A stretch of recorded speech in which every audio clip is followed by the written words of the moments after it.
Asalaamu calaykum soo dhawaada asxaabta maanta waxaan sharxi doonaa filim cusub oo lagu magacaabo Out the Way oo Amerikaan ah waana kana filimkii daawada taxadirkiina habato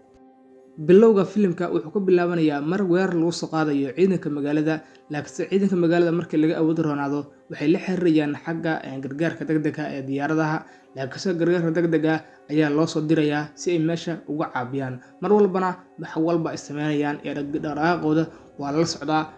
satellite ayaa lagu la socdaa wiilkan waxaa lagu magacaabaa asaga Thomas ayaa la lahaa waa ninka gargaarka diyaarada degdega qaabilsan wuxuu soo qaadanayaa diyaaradiisa wuxuu ku qabanayaa meesha dhan kunjiyad ayuu ku qabanayaa si uu meesha u weeraro balse inkastoo meesha ay ku jiraan ciidamo ka mid ah waxa amar lagu siinayaa in uu meesha duqeeyo halka asxaabtiisa kalena ay ku jiraan meesha balse taliyaha ciidanka wuxuu leeyahay duqe ay meesha leeyahay wuxuu ku dhufanayaa gantaal inkastoo ay ku baaba'ayaan meesha ciidamo ka tirsan ciidamadooda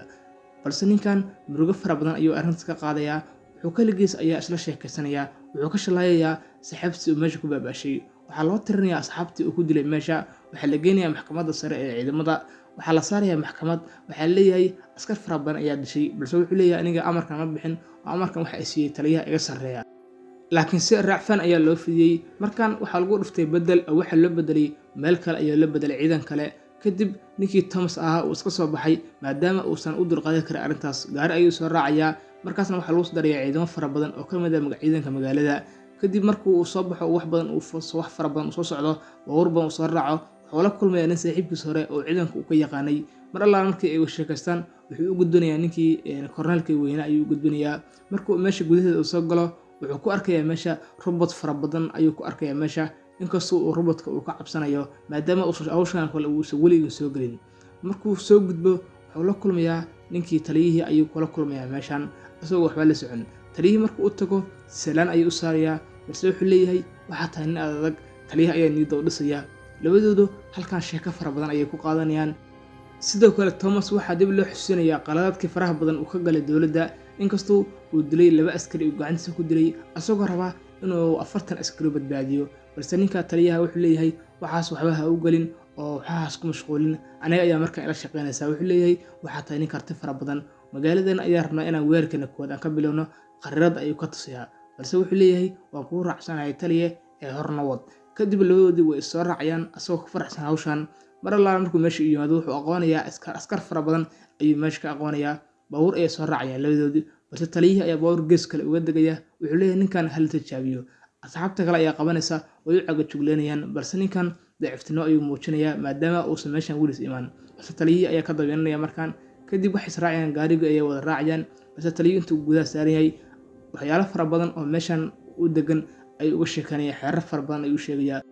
inkastoo ninkan meesha uu ku cusub yahay wuxuu tusiyaa sawirkii xaaskiisa ayuu tusiyaa balse ayagoo kaftamaya oo waxba ogeyn ayay waxay imaanayaan meeshii loo soo tilmaamay oo weerarkooda uu ka bilaaban lahaa mar alla markii ay soo degaan oo meesha yimaadaan robotka oo dhan oo ciidanka dhan way isdiyaar garanayaan maadaama meesha ay ku jiraan ciidamo fara badan balse shacabkii magaalada ayaa wax soo qaadanaya mid walba qoryo ayuu la soo baxaya waxay leeyihiin magaaladan la geli maayo laakiinse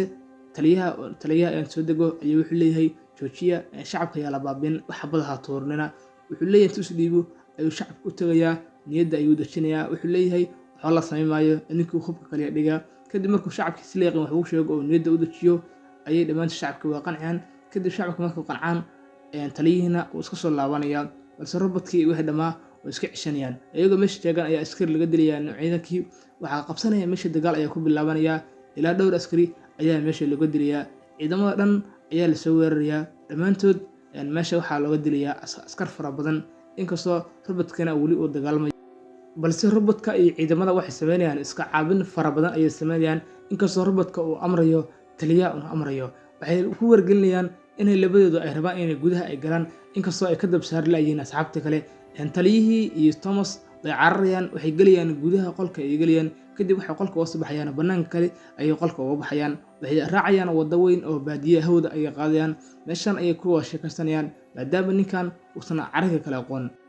ayagoo iska lugeynaya oo xal socon waxay arkayaan askar fara badan oo meesha taltaala meedkoodii balse hore ay u gudbiyaan waxay socdaanba dadaal dheer fara badan kadib waxay imaanayaan magaaladii ay rabeen ay soo galayaan mar alla markii u tagaan ciidamada kale oo magaalada markii gudaha ay galaan ayaga waxba lama socdaan nin shaamasuutur wata ayaa meesha liif ka haysta kadib labadoodii ayuu xabad ku bilaabayaa, balse markuu xabadda uu ku bilaabo shacabka meesha jooga ay xabadda ku dhacaysaa, balse Thomas ayaa dilaya ninkaas. Kadib ninkii ayay waxay ka raadinayaan xogo fara badan ayay ka goobayaan, balse ninkii nafta ayaa ka baxaysa markaas iyagoo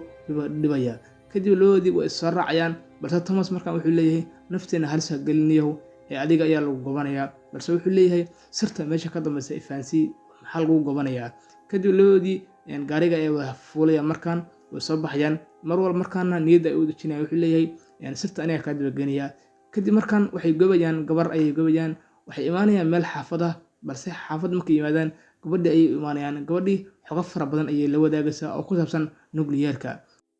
Kadib waxay uga sheekeynaysaa waxyaalo fara badan oo ku saabsan hubka nukliyeerka. Waxay gelayaan gudaha xafiiska, balse taliyuhu wuxuu uga sheekeynayaa ninkan sheekadiisa iyo sida meesha uu ku yimid. Waliba ninkan wuxuu leeyahay wuxuu ku dheereeyaa hubka nukliyeerka iyo diyaaradaha, balse gabadhii waxay uga sheekeynaysaa wiilashan iyo carruurtan si meesha ku yimaadeen. Waliba carruurtan dadka nukliyeerkii ay kusoo tuuray cadawgooda ayaa sidan uga dhigay. Saxaabay filmka qaybtiisa koobaad halkan ay ku egtahay. Filmku waa dheer yahay, sidaas daraadeed ayaan laba qaybood uga dhigay. Insha Allah qaybta kalena waxaan soo geli doonaa qaybta xigta. Asxaabay muuqaalkan like saara, sidoo kale asxaabta kale u share garee, commentigana nagula soo wadaaga fikradeena. Muuqaalkan muuqaalka xayawaan walna waa sidaas iyo nabadiino.